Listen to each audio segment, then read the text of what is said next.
السلام عليكم، ازيكم يا حبايبي؟ عاملين ايه؟ يا رب تكونوا بخير. النهارده هنعمل مع بعض دورة الخل للغسالة بتاعتنا.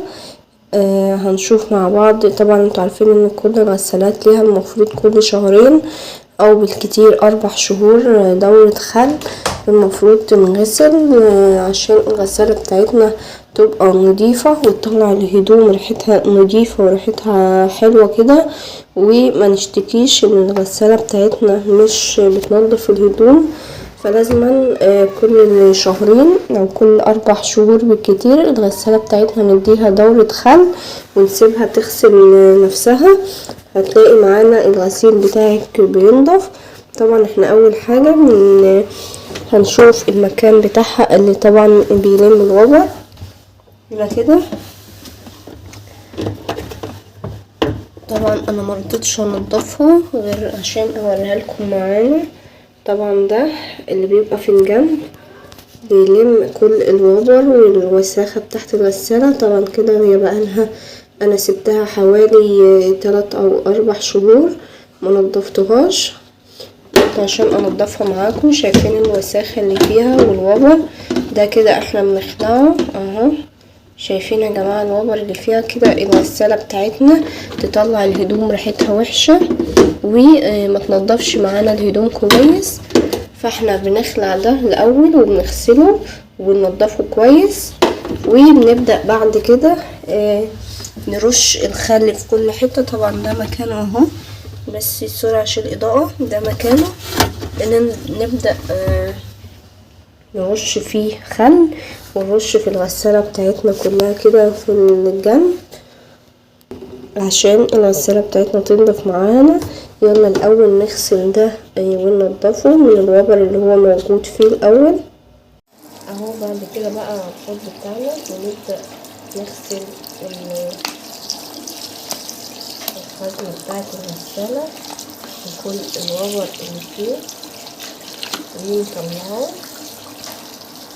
شايفين انا هنا طلعت الغبر اهو. شايفين يا جماعه؟ شايفين كانت لما ايه من غير مغسل. بصوا طبعا هنركنه بجنب هنا. شوفوا بصوا كل ده يخلي الهدوم والغسيل ريحته وحشه والغساله بتاعتنا ما تنضفش طبعا الغسيل معانا خالص، غسلنا يبقى ريحته زي ما تكون مكمكمة ووحشة. طبعا هننضفها كويس جدا.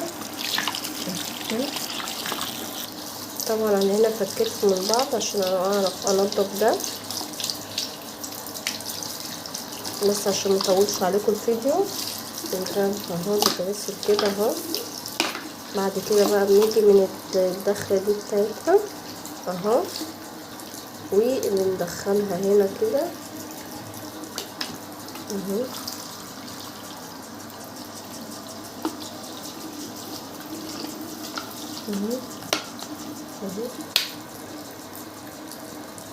وبيدخل كده يبقى نضف معانا بالشكل اللي انتوا شايفينه ده، مفيهوش اي حاجه. طبعا بعد ما نضفنا فلتر الغساله بالشكل اللي انتوا شايفينه ده هنجيب معانا ازازه خل كامله، ازازه كامله. ما ينفعش طبعا نحط لها كوبايه، معلش هنضحي بازازه سعرها مش غالي قوي يعني، بس ايه هتنضف الغساله بتاعتنا. وهنبدأ نفضي الخل في الغسالة بتاعتنا كلها بالشكل اللي انتوا شايفينه ده، ومكان الفلتر اهو اهو كده. ونبدأ نفضيها كويس في الحلة بتاعتنا. هنفضي الازازة كلها، الازازة كلها ما ينفعش احط لها كوباية او كوبايتين، لازم نفضي الازازة كلها عشان الحلة بتاعتنا تنضف والهدوم بتاعتنا تنضف معانا كويس كده. فضينا الازازة بحالها في الحلة. نركب بقى ايه، ومعانا الفلتر بتاعنا اهو نبدأ نركبه في مكانه بالشكل اللي انتوا شايفينه ده كده. ركبناه اهو مكانه. وقبل ما نشغل الغسالة بقى حاجة مهمة، بنجيب قطنة او منديل او اي حاجة قطن انت مستغنية عنها ويفضل قطنة لو عندك، وبنملاها خل زي ما انتوا شايفين كده. ونبدأ بقى ايه الاول ننضف الجوانب بتاعة الغسالة بتاعتك دي كده من جوه كده، الحاجات اللي طبعا ايه الغسيل مش هيجي فيها اهو شايفين، اللي هو زي سيف الغسالة ده كده من هنا كده عشان غسالتك تبقى نظيفة. اوكي ننضف مثلا الحاجات دي هنا كده، ممكن حبة تراب اتربة عليها اي حاجة، بتلاقي الغسالة بتاعتك نضيفت كلها وبقت بتلمع. شايفين يا جماعة التراب برضو اهو، وفي مكان بعيد عن الاتربة ولا حاجة بس برضو بتعمل ايه تراب معانا من الهوا وكده. نبدأ ننضف الغسالة بتاعتنا كلها كده، نمسحها كده بالخل اهو اهو، ننضفها كويس كده. و بقى هنيجي على زرار التشغيل، ندوس تشغيل وهندوس على الزرار بتاعنا بتاع البرامج، ونفضل ندوس لحد ما يجي عند كلمة تنظيف الحلة كده اهو. وبعد كده ندوس على كلمة ستارت اللي هو تشغيل ونشغل ونقفل الغسالة بتاعتنا. طبعا احنا مش بنحدد كمية المية، هي بتحدد لوحدها وبتغسل نفسها معانا. بالظبط دلوقتي هتاخد دورة غسيل 60 دقيقة يعني ساعة كاملة، ونقفلها كده ونسيبها ايه الغسالة تغسل مع نفسها، وهنوريكم بعد النتيجة.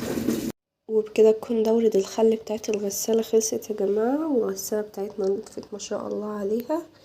يا ريت كل اللي شاف الفيديو ما ينساش يعمل اشتراك للقناة لو عجبك الفيديو واستفدت منه.